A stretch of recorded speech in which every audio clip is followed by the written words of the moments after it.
நண்பர்களே வணக்கம். நான் பிரபாகரன். இந்த வாரத்தோட ப்ராஃபிட் அண்ட் லாஸ் ரிப்போர்ட்டை தான் இந்த பதிவில் நம்ம பார்க்க போகிறோம். ஸோ இது வந்து பார்ட் 2. ஸோ இந்த வாரம் நம்ம 24% வந்து நம்ம ப்ராஃபிட் புக் பண்ணியிருக்கிறோம். போன வாரத்தில் 29% நம்ம ப்ராஃபிட் புக் பண்ணியிருந்தோம். ஸோ பார்ட் 1ல் அடுத்து இந்த வாரம் நம்ம 24% நம்ம ப்ராஃபிட் புக் பண்ணியிருக்கோம். ஸோ நம்மளோட கான்செப்ட் வந்து என்னென்னா ஒன் ஸ்ட்ராட்டஜி ட்ரேடிங் அப்படிங்கிற கான்செப்டில் நம்ம ட்ரேடிங் பண்ணிட்டு வரோம். ஸோ அதாவது ஒரே ஒரு ஸ்ட்ராட்டஜியை பேஸ் பண்ணி மட்டும்தான் நம்ம ஃபாரெக்ஸ் மார்க்கெட்டில் ட்ரேடிங் பண்ணணும். அந்த ஒரே ஒரு ஸ்ட்ராட்டஜியை பேஸ் பண்ணி மட்டும் மந்த்லி 100% ரிட்டர்ன் பர் மந்த் நம்ம ப்ராஃபிட் புக் பண்ணணும். ஸோ இதுதான் அந்த கான்செப்ட். ஸோ இதன் வரிசையில் நம்ம பார்க்கும்போது ஸோ போன வாரத்தில் ஒரு 29%, இந்த வாரத்தில் ஒரு 24%. ஸோ ஆக மொத்தம் 53% நம்ம 2 வாரத்தில் நம்ம ப்ராஃபிட் புக் பண்ணியிருக்கிறோம். ஸோ இன்னும் மீதம் இருக்கக்கூடிய 2 வாரத்தில் நம்ம 47% நம்ம ப்ராஃபிட் புக் பண்ணோம். ஸோ இந்த 2 வாரத்தில் ஈஸியாக அந்த 47% நான் ப்ராஃபிட் புக் பண்ணிடுவேன் அப்படிங்கிற நம்பிக்கை எனக்கு நிறையவே இருக்குது. ஏன் அப்படின்னாக்கா என்னுடைய ஸ்ட்ராட்டஜி மேலே எனக்கு நம்பிக்கை இருக்குது. சரிங்க நண்பர்களே, ஸோ இந்த வாரத்தில் நம்ம 7 ட்ரேடிங் பண்ணியிருக்கோம். ஸோ 7 ட்ரேடிங்குமே வந்து பார்த்திங்கன்னா நம்ம ப்ராஃபிட் தான் புக் பண்ணியிருக்கோம்.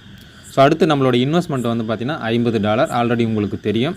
ஸோ $50 வச்சு இந்த 1 வீக்கில் $12 நான் ப்ராஃபிட் புக் பண்ணியிருக்கேன். ஸோ 24%. சரிங்களா? ஸோ கரன்சி பேரும் வந்து பாருங்கள். ஸோ ஒவ்வொரு ட்ரேடிங்கும் ஒவ்வொரு கரன்சி பேரில் நம்ம பண்ணியிருப்போம். ஸோ லாட் சைஸ் வந்து 0.01 தான் நம்ம எடுத்திருப்போம். ஸோ ஏன்னாக்கா $50க்கு 0.01 லாட் சைஸ் தான் ஆக்சுவலாக ஆஸ் பர் ஸ்ட்ராட்டஜி நம்மளோட மணி மேனேஜ்மெண்ட். சரிங்களா? ஸோ நம்மளுடைய இன்வெஸ்ட்மெண்ட் வந்து அதிகமாகும் போது equity paste lot size calculator அப்படிங்கிற ஒரு கான்செப்டை நம்ம வச்சுருப்போம். ஸோ நம்மளோட ஈக்விட்டியை பேஸ் பண்ணி நம்ம லாட் சைஸை வந்து இன்க்ரீஸ் பண்ணுவோம். ஸோ அதுவும் வந்து பார்த்திங்கன்னா ஆஸ் பர் ஸ்ட்ராட்டஜி தான். சரிங்க. ஸோ இன்னும் நம்ம லாஸ் புக் பண்ணல, எல்லாமே ப்ராஃபிட் தான் புக் பண்ணிட்டு வரோம். ஸோ லாஸும் நம்ம புக் பண்ணுவோம். சரிங்களா? ஸோ சரிங்க நண்பர்களே, ஸோ அதே போல் நம்பர் ஆஃப் ட்ரேடிங்ஸும் முக்கியம் இல்லை. ஸோ ஆக்சுவலாக 14 ட்ரேடிங் தான் பண்ணியிருக்கோம் 2 வாரத்தில். நம்மளுடைய ஒரே ஒரு குறிக்கோள் வந்து என்னென்னா மந்த்லி 100% ரிட்டர்ன் நம்ம ப்ராஃபிட் புக் பண்ணணும். ஸோ அதுக்கு நம்பர் ஆஃப் ட்ரேடிங்ஸ் வந்து நம்ம கால்குலேட் பண்ண வேண்டிய அவசியமே கிடையாது.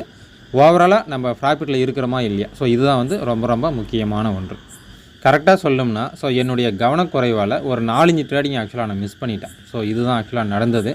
இன்கேஸ் அந்த 4-5 ட்ரேடிங்கை நான் இன்னும் பண்ணியிருந்தேன்னா இந்த நம்பர் ஆஃப் ட்ரேடிங்ஸும் அதிகமாக இருக்கும், ப்ராஃபிட் ரேஷியோவும் ஆக்சுவலாக வந்து பார்த்திங்கன்னா அதிகமாக இருக்கும். கிட்டத்தட்ட ஒரு 60% மேலே நம்ம ப்ராஃபிட் ஈஸியாக புக் பண்ணியிருக்கலாம். பட் திரும்ப பேசுகிற நீ அப்படிங்கிற மாதிரி திரும்ப ஒரே ஒரு கான்செப்டாக தான் நம்ம சொல்லுவோம், ஸ்ட்ராட்டஜி. ஸ்டாக் மார்க்கெட்டோ இல்லை ஃபாரெக்ஸ் மார்க்கெட்டோ பொதுவாக நீங்கள் மார்க்கெட்டில் ப்ராஃபிட் புக் பண்ணோம்னா உங்களுக்குன்னு சொல்லிட்டு ஒரு சக்ஸஸ்ஃபுல் ஸ்ட்ராட்டஜி கண்டிப்பாகவே இருக்க வேண்டும். ஸோ அப்போ தான் நீங்கள் வந்து ப்ராஃபிட் சைட் கண்டிப்பாகவே இருப்பீங்க.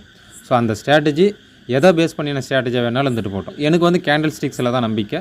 ஸோ அதனால் நான் கேண்டில் ஸ்டிக்ஸ் பேஸ்டு ஸ்ட்ராட்டஜியை எனக்காக நான் உருவாக்கி வச்சுருக்கேன். உங்களுக்கு வந்து இண்டிகேட்டர் மேலே தான் நம்பிக்கை இருக்குது அப்படின்னாக்கா நீங்கள் ஒரு இண்டிகேட்டர் பேஸ்டு ஸ்ட்ராட்டஜியை நீங்கள் வந்து உங்களுக்காக நீங்கள் உருவாக்கி கொள்ளலாம். இல்லை நான் வந்து ஒரு ஃபண்டமெண்டல் தான் எனக்கு வந்து பிடிக்கும் அப்படிங்கிற போது ஃபண்டமெண்டல் பேஸ்டு ஒரு ஸ்ட்ராட்டஜியை உங்களுக்காக நீங்கள் உருவாக்கிவாங்க. ஸோ ஆக மொத்தம் ஸோ ப்ராஃபிட்டில் இருக்கக்கூடிய எல்லா நபருமே அவங்களுக்குன்னு சொல்லிட்டு ஒரு சில ஸ்ட்ராட்டஜியை கண்டிப்பாகவே வச்சுருப்பாங்க. ஸோ இதுதான் வந்து உண்மை.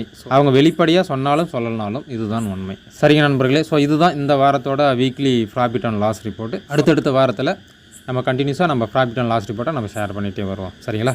சரிங்க நண்பர்களே, அடுத்தடுத்த பதிவில் சந்திப்போம். நன்றி.